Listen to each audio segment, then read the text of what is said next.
one thing that I am constantly talking about on calls is just how absorption is not used for isolation.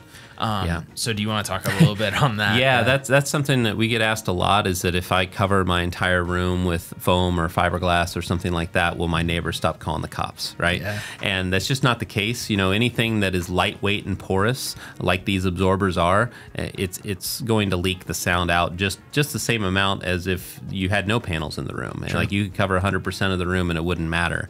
It's something where you need mass in order to isolate spaces and vibration control, but anything that's lightweight and porous, it's like using the water analogy where, you fill up a room with water and good isolated rooms, not going to let that water out. Right. Adding panels to that, like foam or fiberglass, the water will seep through that pretty easily. Mm-hmm. It just doesn't have enough mass to stop sound. So absorbers are not done, not used to block sound, but right.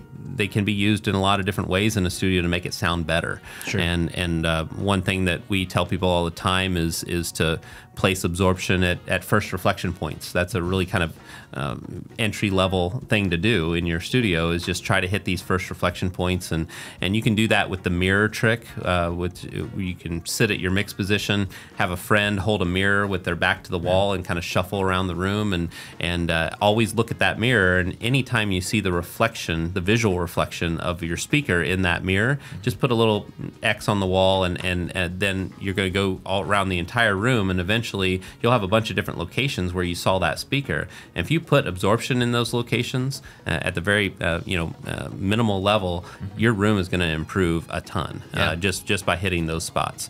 And so absorption at first reflection points is pretty common.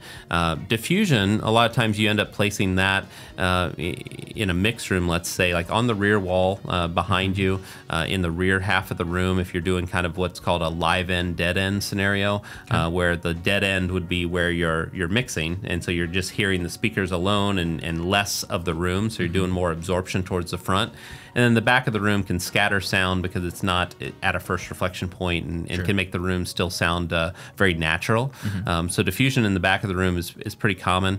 And we'll get into a lot more of when we go into case studies of projects, like why we chose what we did, and go into the locations of bass traps and diffusers and absorbers, and really dig into those fine details. But Sure. at a basic level, first reflection points with absorption is good.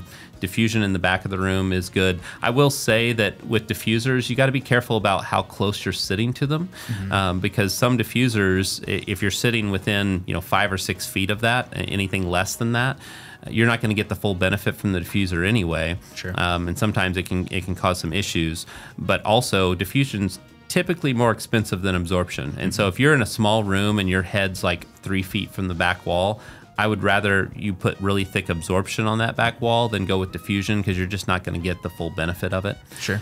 But there's a lot of neat ways to apply it. I will say that there's some things that you shouldn't do with these different materials, but for the most part, as long as you're following some steadfast rules about first reflection points and making sure that you're not overdoing it too. With absorption, I've seen rooms where it's like 100% covered with absorption material, and just becomes really lifeless and dead sounding, and not something that we're used to experiencing. So the room can get a little oppressive, and not something you want to spend a bunch of time in there. Sure. So you got to be careful with the right balance between absorption, diffusion, bass trapping, to make sure your room sounds natural for what you're doing. Yep. That makes sense.